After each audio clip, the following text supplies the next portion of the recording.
Welcome back to Overtime, ladies and gentlemen. Just got done talking about Week 3 and how everything panned out there, and a big upset happened, or a big game happened between G2 and Cloud9, where G2 was able to give Cloud9 their first loss of the season. And on the line to talk to us today, Cameron Bills Kronovi, arguably the most popular player in all of Rocket League since the beginning of time. Cameron, how you doing?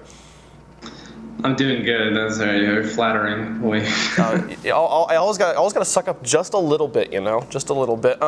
This is the most important season of RLCS for a number of reasons, and particularly because of the introduction of the promotion relegation and the RLCS and the RLRS. How did you as a player feel when you heard about the announcement of the rival series, especially knowing you were going to have to play through that play-in?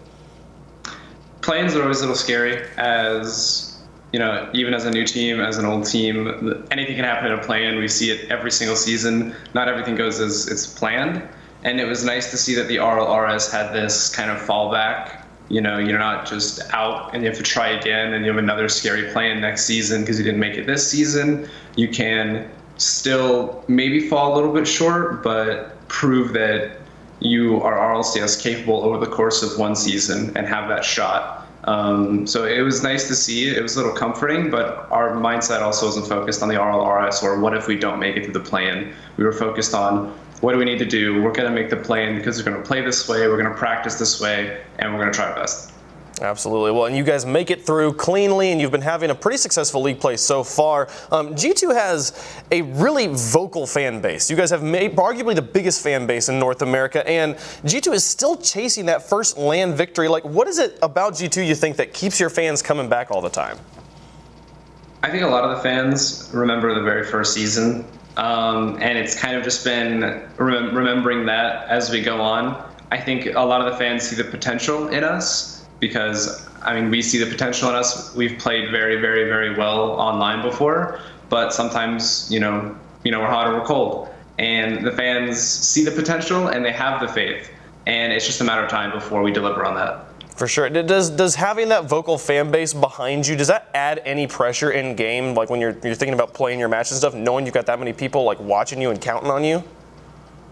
I think for a lot of people, the more eyes on them, the worse they play, unless you are used to it. I think I'm one of the more tempered players in that regard. I've had eyes on me since the beginning of the scene, and I've definitely disappointed a lot of people on a live audience before. So I'm more used to it, I would say, than a lot of other people, and nowadays it doesn't affect me nearly as much as it used to. Yeah, for sure. It's the losing that makes you the battle-hardened veteran that knows how to push through and get to the wins. And you've definitely, like you said, you've been there since the beginning and been chasing this victory. So, but you were season one, like you said. They remember season one as the preeminent world champion. That was you and your boys there. Moving to from the past, now talking about this past weekend, you guys going up against FlyQuest, and Sad Jr. is having one of the best seasons that he's had in a long time. Seems to have built a really solid roster around himself. How do you feel about FlyQuest?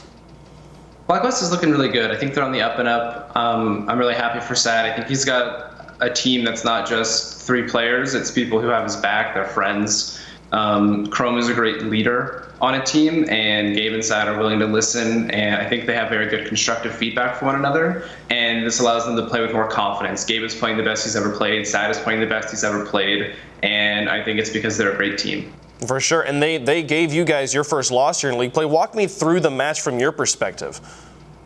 Well, we were playing different cars first, Jansen Marauder and Rizzo Breakout, and we had been practicing with those cars on scrims and doing well, and we felt confident in them, and I think it came down to confidence against FlyQuest. We didn't challenge when we should have. We were so worried about losing a challenge in the midfield or losing a challenge on our half, or over-committing, that we just hesitated, and we didn't do much. And Chrome did a great job spotting that we were hesitating, and he just went for bumps because we gave them free space. So he took that free space, and I mean, we got read really well by FlyQuest.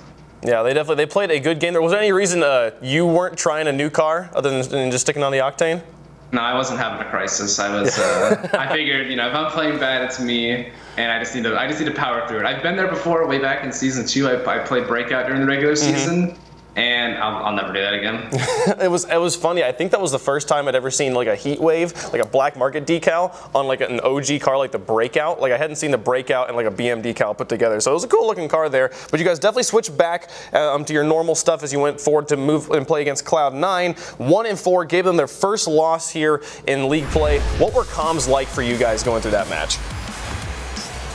We were really trying to make sure that we had a fast comms to keep up with the pace of gameplay. We knew we needed to outpace Cloud9, and we knew that we needed to stop the passing plays, apply a ton of pressure. So our comms were very fast, and every time we scored, I would scream at the top of my lungs. Yeah, you guys are able to put on the hurt there and do it in 4 games. Were there any, other than the cars, were there any like big changes you guys tried to make between matches 1 and 2 for you?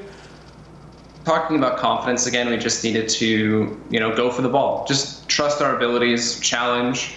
And if you don't take risks, you can't get rewards. So we just needed to play our game. So is that what chat's missing? Is that why they're not getting rewards in chat right now? Yeah, they haven't taken the risk enough. You need to drink some more brisk. Like clearly, this is just combine the memes. This is how it works. So still 2 big weeks ahead of you guys, but you're sitting at number 3 right now. Like, how does G2 feel right now with where you are in league play, looking forward towards the playoffs as we're getting closer and closer to that?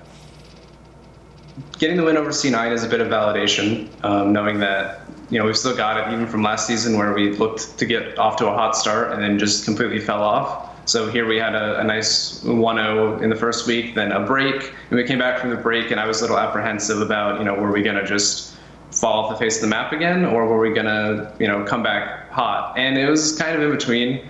But that win over C9 really boosts our confidence in preparation for the Rogue NRG week, which is going to be huge. Are there any big teams? What team is the biggest hurdle for you guys that you still have yet to play in league play? Because you've only played 3 of your matches. You still have most of your season to play here. NRG is definitely our biggest matchup right now. There's kind of the battle for top 3. And we want to make sure that if we hold a win over NRG and Cloud9, then that means even though we drop the game to FlyQuest, if we can pick up the rest, that's a top 2 spot. And we don't want to have the same thing happen last time where we're the 3 seed going into playoffs and then lose. For sure. Just off the cuff, which team has the best chance right now, you think, of knocking NRG off of that top spot? I think that would have to be FlyQuest right now. Ghosts already proved themselves, but I think FlyQuest is really going to hit their stride. I mean, they just hit their stride, and I think they're going to continue that streak. They're doing really well. Well, a bold prediction there from Kronovi. Thank you so much for taking the time to talk to us. Any shout-outs you got before I let you go? No, shout-outs to my parents. They've been watching. I think after every single game, if it's a loss, my mom will text me and say, oh, get them next time, focus on the next game. And after the Cloud9 win, she was spamming my phone like, good job, I know you could do it. So my parents have been a huge support. Also, shout-outs to my girlfriend. She's been a huge support. She was, making food in between the series, like, what do you want? You want a drink? You want something? And I just have a lot of support around me, and I'm very, very grateful for it. Absolutely. Well, that is awesome to hear that your family is so behind you there. Thank you so much, Kronovi, for taking the time to talk to us. Good luck in the rest of Season 4. Thank you. It was a pleasure. Awesome. That is Kronovi from G2 Esports. We'll get to see them again and later on in the week here as we move forward and things. But for now, still here on Overtime, got the 50-50 coming up. Carpet's going to take Quinn. No, not Quinn. I think it's going to be Shogun and Lawler, I think, are going to be facing off against us there. We'll find out. Stick around. We'll find out after the break. See you there.